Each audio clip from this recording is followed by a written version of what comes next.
دوسرے مقام پہ ارشاد پروردگار عالم ہے وَمَن يَبْتَغِ غَيْرَ الْإِسْلَامِ دِينًا فَلَن يُقْبَلَ مِنْهُ وَهُوَ فِي الْآخِرَةِ مِنَ الْخَاسِرِينَ، کہ جو دین اسلام کے علاوہ کسی اور دین کو اپنے لیے پسند کرے گا اس کا وہ دین ہرگز قبول نہیں کیا جائے گا۔ وَهُوَ فِي الْآخِرَةِ مِنَ الْخَاسِرِينَ، اور دوسری بات یہ ہے کہ وہ انسان قیامت کے دن خسارہ اٹھانے والوں میں سے ہوگا۔ تو یہ دین اسلام مکمل ضابطۂ حیات ہے۔ دین اسلام تمام شعبۂ زندگی کی جتنی بھی ضرورتیں ہیں اسلام کے اندر وہ سب کچھ موجود ہے، اور پھر جتنا زندگی کے شعبوں کو انسان کی ضرورت پڑتی ہے اسلام ان چیزوں کی رہنمائی فرماتا ہے، اسلام ان چیزوں کی ہدایت فرماتا ہے۔ اور پھر یہ کہ اس دین اسلام کی تکمیل کا اعلان خود ذات پروردگار نے قرآن مجید میں فرمایا کہ الیوم اکملت لکم دینکم واتممت علیکم نعمتی ورضیت لکم الاسلام دینا، کہ آج میں نے اس دین اسلام کو مکمل کر دیا اور اس دین کو بطور اسلام کو بطور دین میں نے قبول کیا اور اس کی تکمیل کا اعلان کیا۔ لہذا ہین حیات پیغمبر میں، عصر پیغمبر میں اور حیات پیغمبر میں دین اسلام کی تکمیل کا اعلان کر دیا۔ گویا پیغمبر اسلام اس دنیا سے چھوڑنے سے پہلے نامکمل دین ہمارے حوالے کر کے نہیں گئے، مکمل ترین دین، اکمل ترین دین اللہ کے حبیب نے ہمارے حوالے کیا، کیونکہ پیغمبر خاتم کے بعد کیونکہ کسی نبی نے نہیں آنا تھا، سلسلہ نبوت کو ذات مصطفیٰ پہ ذات پروردگار نے ختم کر دیا اور اعلان کیا کہ ما کان محمد ابا احد من رجالکم ولکن رسول اللہ وخاتم النبیین وقال اللہ بکل شیء علیما، کہ پیغمبر کی ذات خاتم النبیین ذات ہے۔ اب میرے نبی کے بعد جو کوئی بھی نبوت کا مدعی ہوگا، ادعائے نبوت کرے گا تو وہ کذاب ہوگا، وہ جھوٹا ہوگا۔ پیغمبر پر ختم نبوت کی مہر لگا دی گئی، اور خود اللہ کے حبیب نے بھی فرمایا کہ انا خاتم النبیین لا نبی بعدی، کہ میں خاتم النبیین ہوں، آخری نبی ہوں، میرے بعد کوئی نبی آنے والا نہیں ہے۔ تو لہذا یہ دین اسلام مکمل ہے، اکمل ہے، کامل ہے، جو حیات پیغمبر میں ہی جس کی تکمیل کا اعلان کر دیا گیا۔ سند تکمیل اس دین اسلام کو حیات پیغمبر میں مل گئی۔ اب دین اسلام میں کسی کمی بیشی کا نہ تصور ہے، نہ ہی دین اسلام میں کسی ترمیم و تنصیب کی گنجائش ہے۔ دین اسلام مکمل تھا، مکمل ہے اور قیامت تک مکمل رہے گا۔ دین اسلام کی تکمیل کا اعلان حیات پیغمبر میں ہوا، اور ایک بات ذہن میں رکھیے گا کہ پیغمبر خاتم النبیین ہیں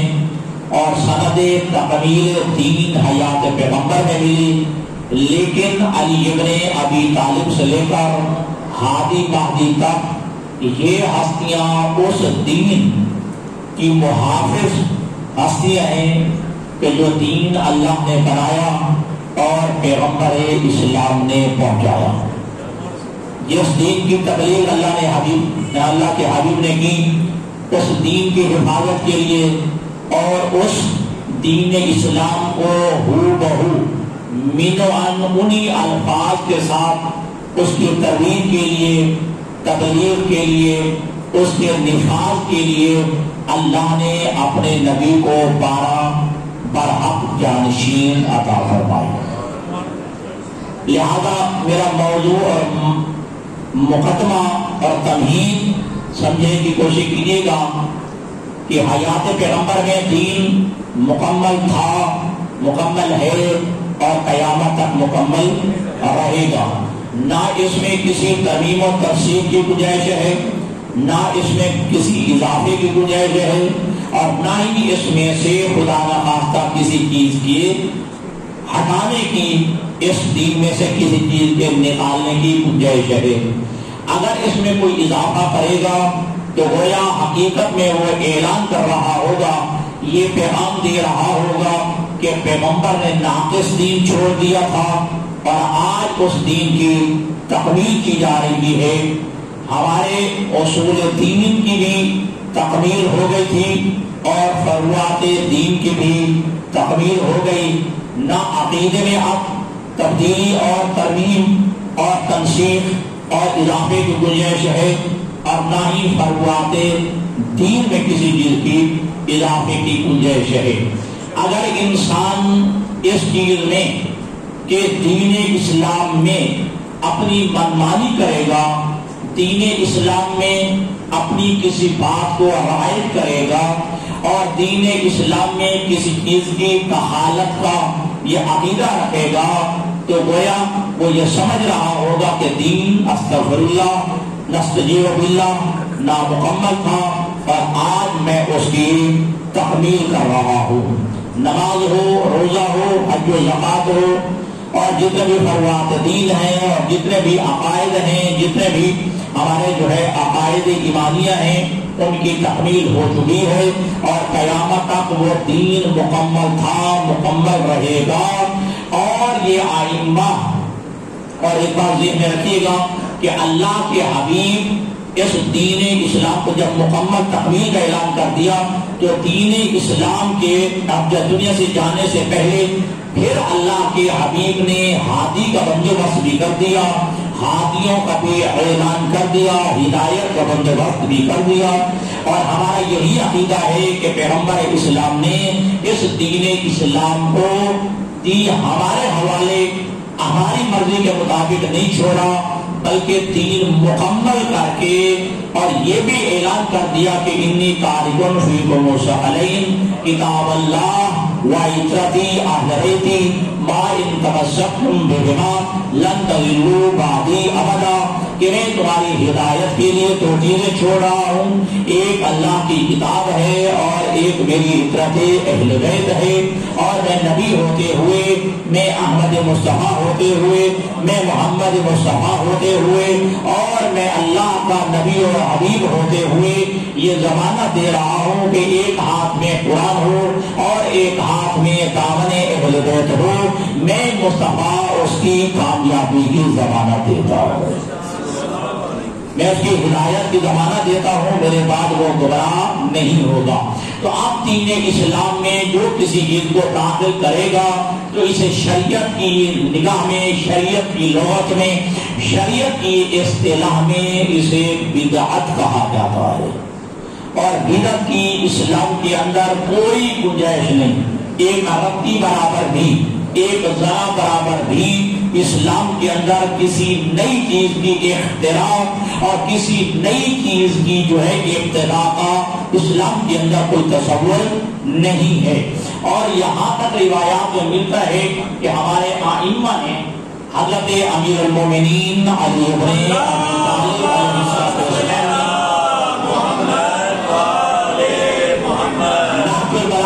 پورا خطبہ موجود ہے، اور سمجھنے کی کوشش کیجیے گا کہ امیر کائنات فرماتے ہیں کہ وما احدثت بدعۃ الا ترک بها سنۃ، ہمارے کائنات فرماتے ہیں کوئی بھی بدعت جب وجود میں آتی ہے تو کیا ہوتا ہے، مگر یہ کہ اس کی وجہ سے ایک سنت کو چھوڑنا پڑتا ہے۔ جب بدعت کو رائج کیا جاتا ہے تو اس کی جگہ پہ ایک سنت کو ترک کرنا پڑتا ہے، اس سنت کو جو ہے چھوڑنا پڑتا ہے۔ بدعت اس لیے جو ہے رائج کی جاتی ہے کہ پہلے ایک سنت کو ترک کرنا کیا جاتا ہے، اس سنت کو چھوڑا جاتا ہے، اس سنت کے جو ہے اس کے انکار کیا جاتا ہے، پھر ایک بدعت کو جو ہے اس کے اندر داخل کیا جاتا ہے۔ اب اس کے حوالوں مثالیں جو ہے آپ کے سامنے ہیں کہ جس نے بھی دین اسلام میں کچھ بدعتوں کو رائج کیا، کچھ چیزوں کو دین میں داخل کیا، تو اس بدعتوں کی جگہ پر انہوں نے ایک سنت رسول کو چھوڑا، ایک عمل رسول کو چھوڑا، ایک عمل پیغمبر کو چھوڑا، اس کی جگہ پہ ایک بدعت کو جو ہے رائج کیا۔ تو امیر کائنات فرماتے ہیں کوئی بھی بدعت وجود میں نہیں آتی مگر یہ کہ اس کی وجہ سے جو ہے ایک سنت کو جو ہے ایک جو ہے عمل پیغمبر کو چھوڑنا پڑتا ہے۔ اور پھر فرمایا کہ فاتقوا البدع، بدعتی لوگوں سے بچو، جو بھی بدعتوں کو رائج کرتے ہیں دین اسلام کے اندر، اپنی منمانیاں کرتے ہیں، ان سے بچو، کیونکہ پھر فرمایا کہ والزم المحیا، جو روشن طریقے ہیں جو اللہ کے حبیب نے متعین بنا دیے ہیں، بس انہی روشن اور واضح طریقوں اور راستوں پہ ڈٹے اور جمے رہو۔ جو اللہ کے حبیب نے روشن راستے متعین فرمائے، جو ہے روشن طریقے متعین فرمائے ہیں، بس انہی کے اوپر جو ہے تم ڈٹے رہو، انہی کو جو ہے لازم رکھو، انہی پہ جمے رہو، نئی جو ہے بدعتوں اور بدعت کاروں کو کے جو ہے قریب نہ جاؤ، ان سے بچے رہو۔ فرمایا کہ ان اوادم الامور افضلها وان محدثاتها شرارها، فرمایا جو پیغمبر کی بتائی ہوئی باتیں ہیں بس وہی افضل ہے، جو پیغمبر کی بتائی ہوئی باتیں ہیں، جو پیغمبر کا عمل ہے، جو پیغمبر کا کردار ہے، جو پیغمبر کی رائے کردہ چیزیں ہیں، بس وہی افضل ہیں۔ اور جو نئی چیزیں ہیں فرمایا وہ انتہائی بدترین چیزیں ہیں، اگرچہ ظاہر میں خوشنما ہو۔ یہ بات نہیں، ہمیشہ جب جو ہے غلط بندہ غلط کاری کرتا ہے اپنے اس عمل کو خوشنما کر کے پیش کرتا ہے، اسے مزین کر کے پیش کرتا ہے، تو امیر کائنات کیا فرماتے ہیں کہ وہ چیزیں کہ جو تمہارے پیغمبر نے رائج فرمائی ہیں بس وہی افضل ہیں، اور بعد میں جو ہے رائج چیزیں نئی چیزیں جو ہیں یہ بدترین ہیں، اگرچہ ان کا بنانے والا انہیں مزین کر کے کیوں نہ پیش کرے۔ ٹھیک ہے، کوئی چیزیں اچھی لگتی ہیں، ٹھیک ہے، اگر ایسا نہیں ہے تو پھر کیا فرق پڑتا ہے، کتنا اچھا جو ہے جملہ ہے، کیا یہ گناہ ہے، کیا یہ جو ہے حرام ہے، کیا یہ ایسا نہیں ہے؟ ہاں ایسا ہے لیکن ویسا کرنا ہے جیسا وہ چاہتے ہیں، ٹھیک ہے جی۔ ہاں جس کے کل آپ کو کئی دفعہ میں سال میں دیکھ چکا ہوں کہ حضرت ابو بصیر سے جب حضرت امام جعفر صادق علیہ السلام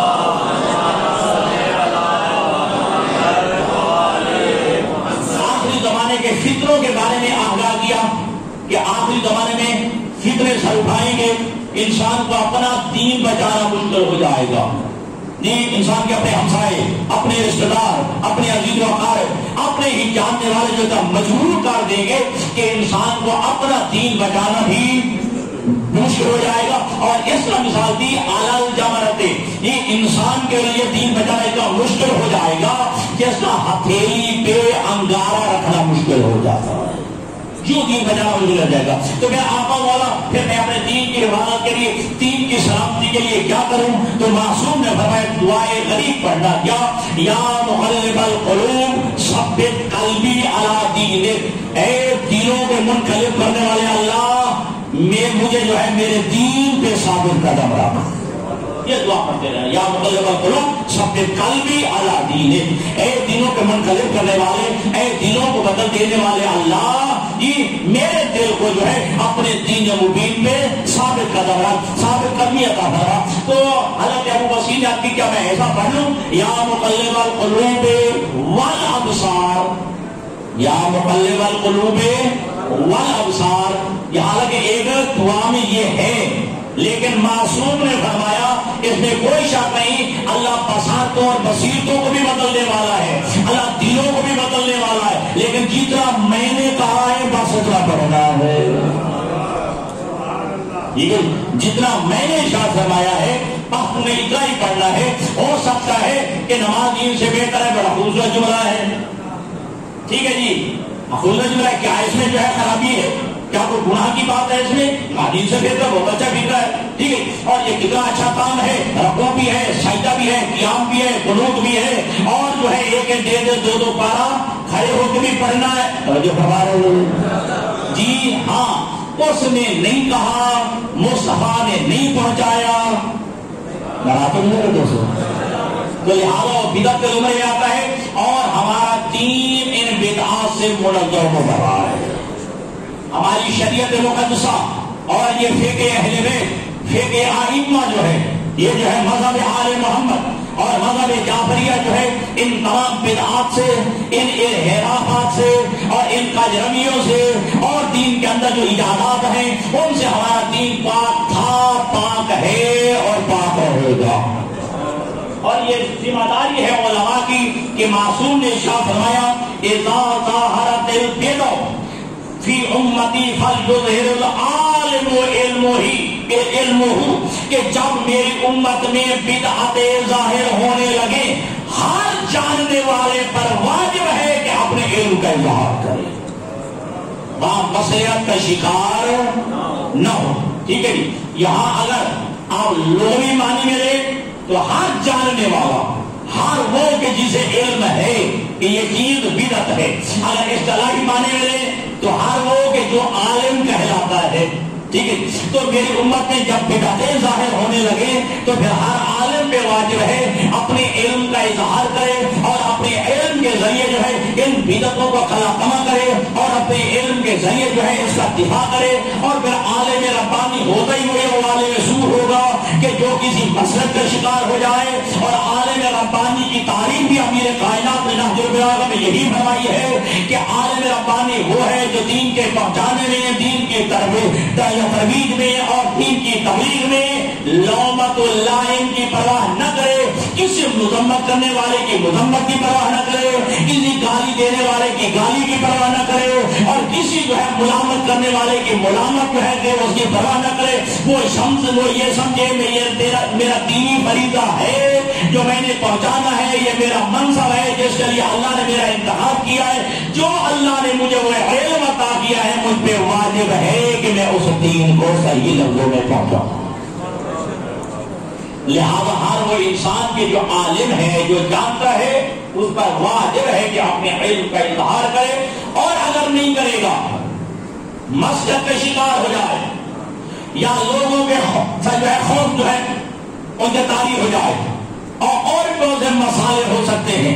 میرا ممکن ہے کہ سوشل بائیکاٹ ہو جائے، ممکن ہے کہ مجھ سے جو ہے قدر تعلقی ہو جائے، میرا جو ہے مخاطب کر دیا جائے، میرے جو ہے معاشرے میں ویسے جو ہے شاید سلام نہ کیا جائے، ہاں تو وہ آئمہ سے تو بڑھ کر نہیں ہے نا۔ جب آئمہ اس بات کی پرواہ نہیں کر رہے، تو بھی تو اسی آئمہ کا ماننے والا ہے، تو پھر تمہیں اس کی کوئی پرواہ نہیں کرنی چاہیے، تجھے بغیر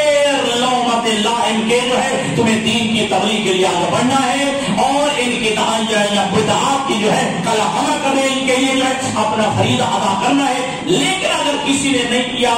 فَمَن لَّمْ يَفْعَلْ فَعَلَيْهِ لَعْنَةُ اللَّهِ، جو یہ فریضہ انجام نہیں دے گا، فَعَلَيْهِ لَعْنَةُ اللَّهِ، اس بندے پر اللہ کی لعنت ہے، اس بندے پر جو ہے اللہ کی لعنت ہے۔ تو بدعات، اچھا یہ بات بھی جو حوالے کر دوں کہ بدعت ہے کیا، ٹھیک ہے جی۔ بات جو ہے جواب آگے کرتے ہیں، یہ تو موبائل بھی بدعت ہے، ٹھیک ہے جی، کہا جاتا ہے کہ تو خود بھی بدعت ہے، تو کہ پیغمبر کے زمانے میں تو تھوڑا تھا، ٹھیک۔ بدعت کی یہ تعریف تھوڑی ہے، بدعت کی جو تعریف ہے وہ ہے کہ ادخال ما لیس من الدین فی الدین، ہر اس چیز کا دین میں داخل کرنا جو دین میں نہیں تھی، اور اس کو داخل کرنے کے بعد اس کو دین کا حصہ سمجھنا، ٹھیک ہے، جو چیز دین میں نہیں تھی اور دین میں جو ہے اس کو داخل کرنے کے بعد پھر اس کو جو ہے دین کا جو سمجھنا، دین کا جو ہے حصہ سمجھ لینا، یہ جو ہے بدعت ہے، ٹھیک ہے۔ لہذا اگر کوئی ان چیزوں کو رائج کرنے کے بعد پھر اس کو شریعت کا حصہ سمجھتا ہے، اپنے مذہب کا حصہ سمجھتا ہے، اپنے دین کا حصہ سمجھتا ہے، تو وہ بدعت ہے، اور جو اس کا رائج کرنے والا ہے اگر آپ جو ہے وہ آپ کو جو ہے وہ جب کہتے ہیں نا آپ کا اگر جو ہے دل اور جگر ہے تو میں ایک فرمان معصوم سناتا چلو. معصوم نے ارشاد فرمایا کہ جو بندہ کسی بدعت کا رائج کرنے والا ہے اب اس بدعت پہ جتنے بھی لوگ کام عمل کرتے جائیں گے ایک تو اس کو اپنا اس بدعت کے رائج کرنے کا گناہ ملے گا اور اس غلط کام پہ جتنے بندے عمل کرتے چلے جائیں گے اس کا گناہ بھی اس کے نام اعمال میں لکھا جائے گا. اس کا جو ہے گناہ جو ہے اس کی خرابی جو ہے اس کا جو ہے وبال اور عقاب بھی اس بندے کے حصے میں لکھا جائے گا. اب بہت ساری تفصیل ہے کیونکہ وقت جو ہے کم ہے کہ اب ان بدعات کا راستہ روکنے کا بہترین ذریعہ معصوم نے قرآن کو قرار دیا ہے. تمہارے سامنے قرآن موجود ہے حتیٰ کہ ہمارے ہاں تو روایت معصوم حدیث معصوم کو بھی جانچنے اور پڑتال کرنے کا معیار قرآن کو قرار دیا گیا ہے. اذا توافق القرآن فاتبعوہ. اگر کوئی فرمان معصوم اگر حدیث پیغمبر اور کوئی روایت معصوم جو ہے اگر قرآن کے موافق ہے تو میں اسے لے لو اس کی اتباع کرو. ٹھیک ہے. اگر قرآن کے مخالف ہے جس کی طرف بھی منسوب ہو کسی معصوم کی طرف بھی منسوب ہے لیکن اگر مخالفت قرآن میں ہے تو فاضربوہ علی الجدار پھر اس حدیث کی بھی کوئی حیثیت نہیں ہے اس فرمان معصوم کی بھی کوئی حیثیت نہیں. وہ روایت بھی مردود قرار پائے گی جو مخالفت قرآن میں آ جائے نص قرآن کے خلاف ہو جائے پھر ایسی روایت کو اٹھا کے دماغ پہ مار دو وہ تمہارے لیے قابل عمل نہیں وہ مردود ہے. بلندر صلوات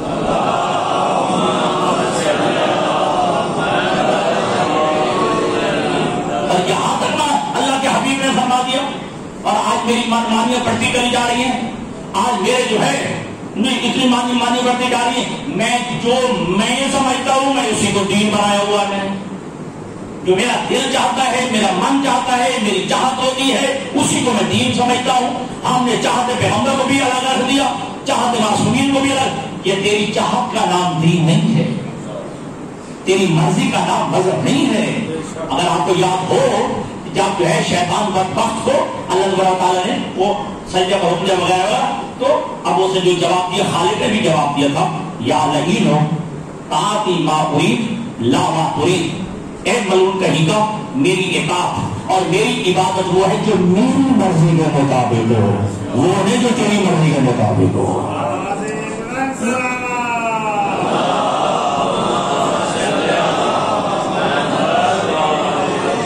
نوجوان نسل کو میں بار بار آگاہ کرتا ہوں ان خطرات سے آگاہ کیا جاتا ہے آپ کو.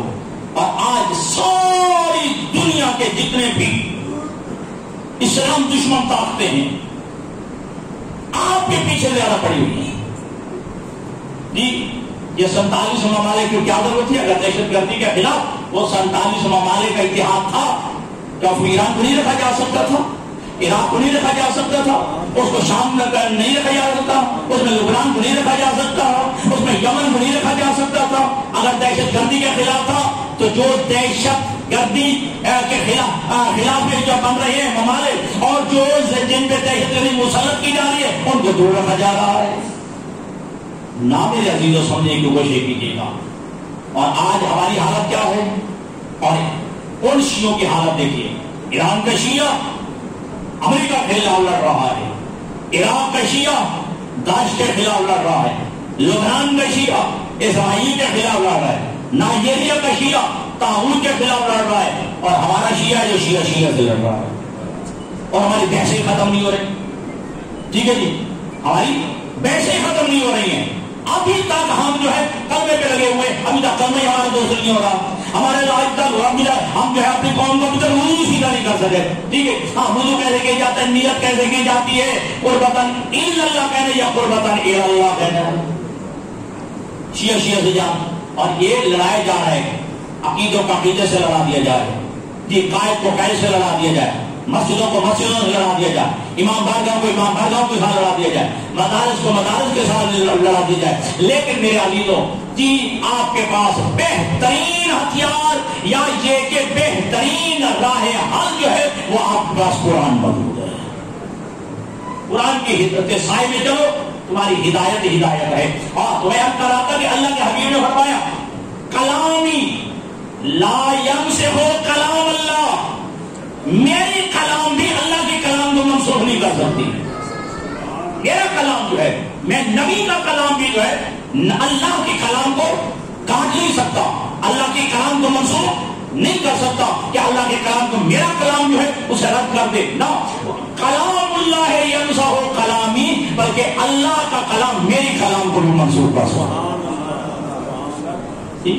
اللہ کا کلام میری کلام کو جی جب جو ہے اللہ کا کلام جو ہے وہ پیغمبر کے کلام کو منسوخ کر سکتا ہے، ائمہ کے جو ہے کلام کو منسوخ کر سکتا ہے، پھر تیری اور میری حیثیت کیا ہے؟ پھر اپنے عقیدے کیا، پھر اپنی چاہتیں کیا، پھر اپنی مرضیاں کیا، پھر منمانیاں کیا. نہ تیری اپنی منمانی کا نام دین نہیں ہے. اور جیسا ہمارا تو عقیدہ ہے، ہم باقی لوگوں سے منفرد اس لیے ہے کہ پیغمبر دنیا سے جانے لگے اور پیغمبر اسلام نے علی سے لے کر ہادی مہدی تک ان کے حوالے دین کو کر دیا. ٹھیک ہے جی، ہمیں تو بیوار چھوڑا نہیں ہے، اللہ نے بغیر امام کے چھوڑا نہیں ہے. اور امامت ان کے نزدیک بھی اتنا اہم ترین مرحلہ ہے، ان کے نزدیک بھی امامت اتنی اہم ترین چیز ہے. جناب رسول چھوڑ گیا، جناب رسول چھوڑ دیا کہ ہادی کو، راہبر کو اپنا سرپرست جو ہے بنانے کے لیے بیٹھ گئے. اس کا اہم ترین فریضہ تو ہے، اس کا اہم ترین منصب تو ہے نا امامت. بس بات جلمیا ہو جائے تو اللہ کے حبیب جو ہے بغیر وارث کے نہیں چھوڑ کے گئے. اور ہمارا عقیدہ ہے کہ جب 12واں غیبت میں جا رہا ہے تو 12ویں کی غیبت کو پتہ ہے کہ سال میں جو ہے ان کا جو ہے ظہور ہو جانا ہے. جب پیغمبر اسلام دین کو بغیر وارث کے نہیں چھوڑ گئے تو پھر میرا 11واں بھی جب گیا، جب 12واں بھی دنیا سے جا رہا ہے تو اس نے بھی دین کو بے وارث نہیں چھوڑا ہے. اور الحمدللہ وہ مراجعان، وہ مجتہدین، وہ فقہا کہ جن کے جو ہے ہاتھوں میں ہماری زمام دے کے گئے ہیں، اور الحمدللہ آج وہ تشیع کا افتخار بنے ہوئے ہیں. آج اگر ہمارے معظم ہیں تو پوری دنیا کی آنکھوں کا تارا بنے ہوئے ہیں. فلسطین میں ایک بھی شیعہ نہیں ہے، میں نے کئی جگہ پائے، ایک بھی شیعہ فلسطین میں نہیں ہے. اور فلسطین کا بندہ جو ہے وہ بھی آگے امام آگے خامنہ کے گن گاتا ہے. اور یمن میں ایک بھی شیعہ نہیں ہے، اور یمن کا حوثی بھی جو ہے اگر تو گن گاتا ہے تو تمہارے مرجع تمہارے فقیہ کے گن گاتا ہے. تو لہذا اب اس زمانے میں تمہاری اسی چیز میں نجات ہے کہ اب ان مراجع کا دامن پکڑنا ہے، ان فقہا، ان مجتہدین کا دامن پکڑنا ہے. اور جو مراجع یہ فقہا اور بڑے بڑے ہزاروں مسائل ہیں جو الجھ جاتے ہیں، لیکن مرجع کی طاقت ہوتی ہے کہ ان مسائل کو سلجھا دیتے ہیں. ٹھیک ہے جی، بہرحال میں اشارہ نہیں کرنا چاہتا، بہت لمبی پیسوں کے وقت ہے، ختم ہو گیا جی. بہرحال میری جو ہے آخری گزارش یہ ہوگی نوجوانوں سے کہ دین اسلام اللہ کے حبیب نے مکمل دیا تھا، مکمل ہے اور مکمل رہے گا. دین اسلام میں نہ اضافے کی گنجائش ہے نہ کمی بیشی کی گنجائش ہے. دین اسلام جی اب آپ نے کہا سے جس طرح کہ ہم نے کہا کہ پیغمبر کے بعد دین ہم نے علی اور اولاد علی سے لینا ہے. اب جو ہے پیغمبر آخری ایمان کی غیبت کے بعد ہمارے امام نے اپنی غیبت کے زمانہ میں حضور غیب جب ہونے لگے ہمیں جن کے حوالے کر کے گئے ہمیں من و عن کی اطاعت کرنی ہے. ہم نے ان جو ہے ان کی اطاعت کرنی ہے. اور یاد رکھیے گا کہ معصوم کی بیعت ہوتی ہے، غیر معصوم کی تقلید ہوتی ہے. اگر کوئی بندے بات لمبی ہو رہی ہے، اگر کوئی بندہ استغفر اللہ کہے جب جو ہے کوئی بات ہے، میں تو 12ویں کی تقلید کرتا ہوں، میں 12ویں کی تقلید کرتا ہوں، یہ تو امام کی وسعت قلبی ہے جو امام تجھے اس جملے پہ پکڑ نہیں رہے. ٹھیک ہے جی، ایک آئی جی کو کہا جائے کہ میں تمہیں سپاہی تسلیم کرتا ہوں، سمجھے یہ ایک آئی جی سے کہا جائے، آئی جی صاحب کو کہا جائے تجھے سپاہی سمجھتا ہوں، پھر یہ آئی جی کے وسعت قلبی ہوگی جو کچھ نہ کہے جی. تو معصوم کی بیعت ہوتی ہے، تقلید نہیں ہوتی ہے. ٹھیک ہے جی، معصوم کی بیعت ہوتی ہے، تقلید نہیں ہوتی. یہ تو 12واں ہے کہ تم ایسے جملے پہ پکڑ نہیں رہا کہ میں بیعت ہوں یا میری کی جائے، میں اس بات کا حقدار ہوں، میری بیعت ہو تو میری تقلید کرنے میں لگے ہوئے ہوں. تقلید غیر معصوم کی ہے. دعا ہے کہ خداوند متعال ہمیں صحیح معنی میں سچا سچا اور اسی طرح کے جیسے آئینہ چاہتے ہیں اپنا مطیع اور فرما بردار بننے کی توفیق عطا فرمائے. خداوند متعال غیبت کے زمانے میں اپنی اپنی ذمہ داریوں سے ہمیں آگاہ رہنے کی اللہ توفیق عطا فرمائے اور دشمن کی سازشوں سے بھی. یہاں بہترین معصوم فرماتے ہیں ہمارا شیعہ وہ ہے جو جہاں شناس ہو جہاں دیدہ ہو جو دشمن اور سجن کی جو ہے وہ پہچان کر سکے اور جو کھوٹے اور کھرے کی پہچان رکھتا ہو. تو اللہ تبارک و تعالیٰ سے یہ دعا ہے کہ اللہ ہمیں یہ بھی توفیق دے کہ اللہ ہمیں دشمن اور وہ کہ جو ہماری رب کاٹنے والے ہیں ان کو بھی پہچاننے کی توفیق عطا فرمائے اور وہ کہ جو ہمارے خیر خواہ ہیں اللہ انہیں بھی پہچان کی اللہ ہمیں توفیق عطا فرمائے. دعائیں خداوند متعال ہمیں کارنے کے ظہور میں تعجیل کے ساتھ ساتھ ہمیں اپنے ایمان کے پیروکاروں میں منتظرین میں شمار فرمائے. وآخر دعوانا الحمدللہ.